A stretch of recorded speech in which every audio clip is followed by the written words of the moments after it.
Getting right into today's video, I had a few of you request my pop-off method. Now, I'm not going to fully take credit for this. I actually got this method after tons of research and watching a bunch of other people's ways of popping off their nails. I had actually ordered a gel that is for popping off nails. And as always, every time I buy something new to test out, I feel like I lose it. So I misplaced that, couldn't find it. I've been looking for it everywhere. And then I finally took it upon myself to do some research and figure out how I can do it without actually needing that product. So here we are. I lathered my natural nail and the tip of my fingers with some cuticle oil. Do not overly do it. I just added enough for them to be slightly shiny and nice and moisturized. I don't want a huge layer of that, otherwise they're gonna pop right off like immediately after. So I just made sure that they were nice and shiny, and then I kind of removed the excess. Now, once I went in with my cuticle oil, I'm actually going in with 2 layers of Matte from Not Polish. It is their matte top coat. I think you can use shiny as well. It's just preference on which top coat you want to use, as long as it is a gel one. So if you want to use a shiny one, I would definitely recommend Gloss It from Not Polish. And we're going to be placing that in the light, curing it for a full 60 seconds, and then going in with the second layer. So this is my actual second layer that I am applying. Pretty simple process. You're just applying it to your natural nail, making sure you're getting it all the way from the cuticle to the free edge and sidewall to sidewall. I am now kind of just putting my hand in and out because it was burning. I talked about this, and apparently matte top coat is what causes it to burn. I ended up switching my application with my tips to Gloss It from Not Polish, and I didn't have any issues with it heat spiking. So it's definitely something to do with the matte top coat. Now I'm gonna go in and make sure that my tips are sized perfectly. For the most part, I have a good idea of which ones fit on my nails. My ring finger is angled inwards towards my middle finger, so I'm gonna be showing you guys exactly how I fix that issue. Each of the tip has to specifically fit sidewall to sidewall, otherwise it's going to be really uncomfortable. You don't want it too big, you don't want it too small. Now if you're in between sizes, definitely recommend to go with the bigger one and then kind of file it down.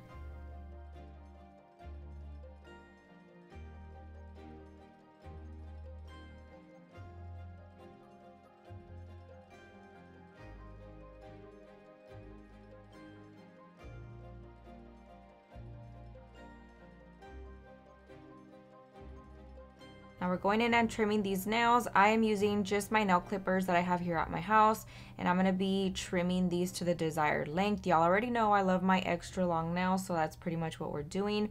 And to play it safe, I did do some a little bit longer just in case I accidentally cut crooked and I have to straighten it out. Now I'm going to be taking my hand file from Tammy Taylor, and we're going to be filing the tip, making sure that that shape is nice and crisp. The really good part about all of this is that you have to do very minimal filing. The application is extremely fast, so I've been loving using press-on nails. And if you guys want to just practice your nail art without the acrylic portion, like if you feel like that is your weakness, definitely recommend some press-on nails. You'll be able to flawlessly draw in there as the canvas is nice and perfect. So if you already have your acrylic application down perfectly and you don't want to be doing acrylic nails all the time, definitely recommend these tips. 10 out of 10 recommend. I always mention them when I use them. Now I'm going to be going around that cuticle area and making sure that it fits nice and snug around my natural cuticle. And my thumb naturally is a little bit more on the squared side versus round. So I'm going to be making sure that I flatten that slightly, size it again, and make sure that it fits good. Now my ring finger is curved inwards towards my middle finger like I mentioned. So all you have to do is place it on your nail, and then the little excess area, as long as you're putting it straight, that excess area that you see overhanging on your skin is what you're going to file. So I make sure that it is nice and straight. And there's just like a tiny little corner on the inner right bottom corner. That is what I'm focusing on filing. And I did that very quickly because it's very minimal. So hopefully you guys kind of understood what I did there. And then for the rest of the tips, I'm just going to be filing the top surface of that cuticle area to make sure that it fits nice and flush on my natural nail. I'm still gonna go in and file afterwards as well, but I wanna make sure that it is slightly thin in that area so that it's not super bulky. Now we're going in with Gloss It from Not Polish. I mentioned that I switched from matte top coat to shiny top coat for this application. This one does not heat spike. But of course, if you want to use your regular Gel-X tip application gel, go ahead and use that. I just didn't feel like going to grab it, so I used what I had here on hand, and that is pretty much what I went in with. So Gloss It from Not Polish, applying a good chunk of it on the back end of it, and then I'm gonna go in and press towards the cuticle area and move the pressure down towards the tip. That's gonna help the product flow nicely downwards towards the free edge of your natural nail. And then you can go right in under your light. And not even gonna lie, I have been loving this process of just using my big light. I couldn't find my small one. As always, we are reorganizing a bunch of stuff here at my house and at the salon. So everything that I have used for my extra products are pretty much in boxes and put away. So I've just been using and working with what I can right now. And hopefully I can share all that process with you guys in the vlog. But for now, we're kind of just creating an entire mess before we actually organize everything. Now, once everything is applied, I'm going in with one final curing round, all in the light for 60 seconds. And then I'm going to be going in with my Efile and filing that cuticle area to make sure that it is nice and flush. I highly recommend using an e-file for this in comparison to my last video where I used press-on nails and I used my hand file. I hated the finish of it. It just was not nice and flush. So definitely, yes, it's possible, but I always recommend an e-file for this type of process as you're gonna get a cleaner look with it.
Now for our beautiful design, we're gonna be going in with my favorite type of green. So we're gonna be mixing the green liner from Profiles Backstage in with the black liner also from Profiles Backstage. And I'm just using like this little spatula tool that came with one of their little painting palettes. I'll leave all the stuff linked down below if you guys are interested. But here I've just been using my Kiara Sky for easier access and applying my gel paint on top of that. That way I can easily just go in and mix it, apply it on my nail art, and then go ahead and wipe it off very easily. Now I'm kind of swatching the color to see if I like it. I think I ended up adding just a little bit more black into it. And then we're gonna remix that up, make sure that I have that deep green tone that I absolutely am obsessed with. And I'm actually using a gel application brush. This is for Builder Gel. So it is a size 8 in gel brushes, and I'm using that to apply my gel paint. I feel like this is gonna be my all-time favorite brush for a full nail type of design, or really infilling large areas of nail art. I love it. It's nice and stiff, but it's also soft enough to just glide over the nail. So definitely recommend this brush if you guys are looking for a good one. It'll even work really well for cleaning up as well because the bristles are nice and stiff. That is like my favorite type of brush for larger application of gel, and then of course cleaning up.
Once I'm done with my color application, we're going to be going in with some matte top coat. Y'all already know I love matte top coat for especially nail art. So we're going to be adding a thin layer of that over top of all of the nails, making sure it is nice and smooth. Using Matte It from Not Polish as always. It is my go-to favorite matte top coat.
Now here I'm just kind of visually mapping out where I'm going to be laying or drawing on the letters. We're going to be doing the Feliz NaVEEdad for our nail Christmas series.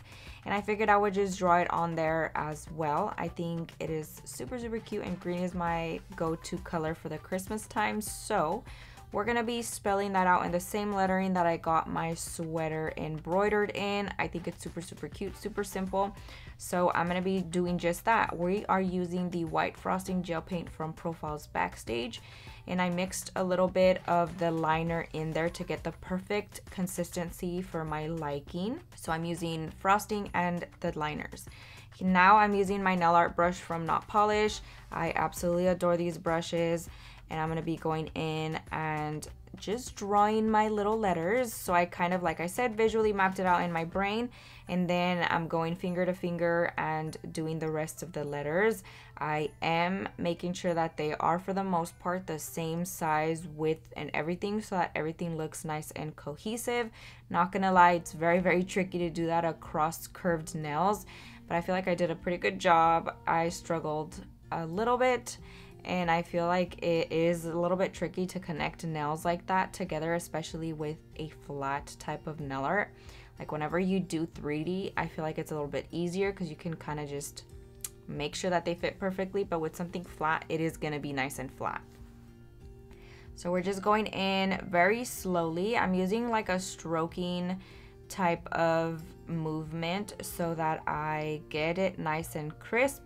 But I also don't overdo it. I get really terrified to mess up a nail art like this, because if I mess up one little portion, that means I have to wipe off the whole thing. So I'm gonna play it safe. We're gonna be going slowly and trying to stabilize my hand perfectly with my pinky, resting it on my hand as well, gripping the life out of that brush, and also holding my breath. I feel like those are the 3 key things to get nail art nice and perfect. So we're just gonna finish off Feliz with the I and the Z on the ring finger. These letters are nice and thin, so it can be a little bit tricky to fully do that across 2 nails. So I tried to separate them all so that they are fully on a nail, except for the NaVEEdad part, it ended up being separated, and I'll show you guys that, of course. And for this part, I honestly didn't know what I was gonna add on the pinky to kind of finalize that. I knew that the NaVEEdad was gonna be slightly off-center just because the words are just so different. I tried to put the Feliz part nice and centered on my nails, but you guys will see that I added a little heart, and I feel like that was a really good, nice little detail, because I always draw hearts whenever I sign anything or I'm giving a giveaway away. I always try to put V-nailed it with a heart, so I had to incorporate that in there as well.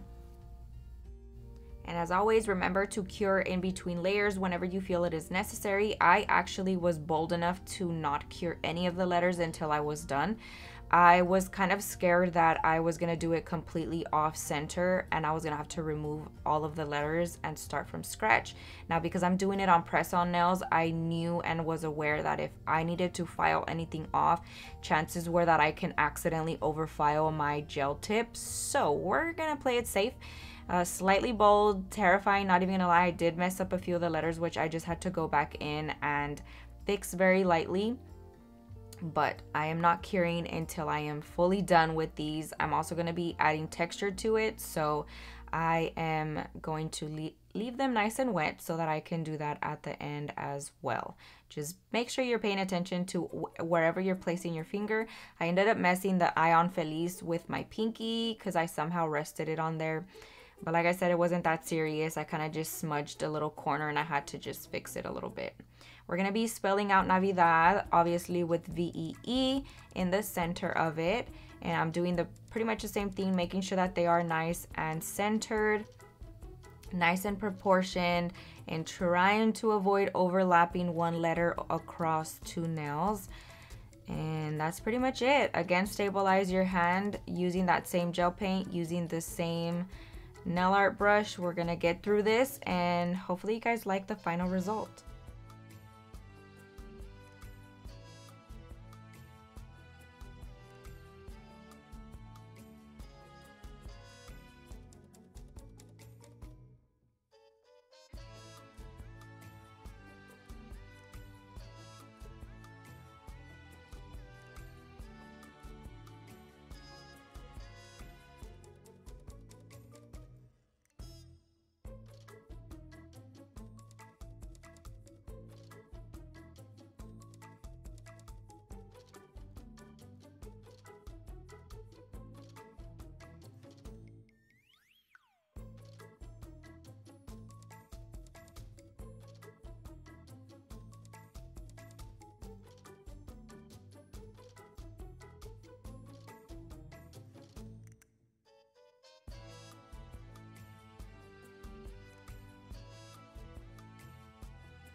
Now at this point is where I had to overlap that letter D, and the D, honestly, all the letters are nice and slim, so it was kind of hard to not make it slim but also fit across 2 nails. So I went ahead and started with the left portion of the letter D, and then I put my hands in the position that I was gonna want to take the picture, take the final photo video of it, and I ended up having to put it like in the middle of my nail, which is really weird, but because these tips are nice and curved, that is what ended up happening. And the way that I pose my hands, my pinky kind of curves in a little bit, so no biggie, but just letting you guys know that that's why it's kind of floating in the middle of the nail. It's just what it is and how I was able to connect it nicely, and you can kind of see that it fit perfectly right on the other portion of the D. But now we're going to be going in with our heart, just doing a little outline heart, since technically speaking we're doing like the lettering type of heart, so that it matches the entire vibe. So nice and thin, I'm just outlining it very carefully using small stroking motions and connecting it, trying to make it all nice and symmetrical. So I'm going to be cleaning it up a little bit, and then we're going to be pouring on some white acrylic just to texturize it and mattify it without having to go in with a second layer of matte top coat. And then if you feel like it's not opaque enough, always go in with a second layer and do the same process. Just be very, very careful while doing that process. We're going to be placing that in the light for another 60 seconds, making sure that it is nice and cured. But that pretty much concludes today's video. Let me know what you guys think down below. Thank you guys so much for watching. I hope you enjoyed it. I hope you learned a ton. And I hope you guys have enjoyed the Feliz NaVEEdad series on my channel. And just as an extra little bonus here, I'm going to show you guys how I pop off these nails using a cuticle pusher or my little tool that I use to mix my paints. You just simply go up under the nail and your natural nail, boom, pop it off. It does not hurt. It will not peel off layers as long as you don't have any other product. I did make the mistake of having a little bit of acrylic one time, and that did peel off a layer of my nail. So make sure you have 0 products on your natural nail when you do the pop off method. But I'll see you guys next time.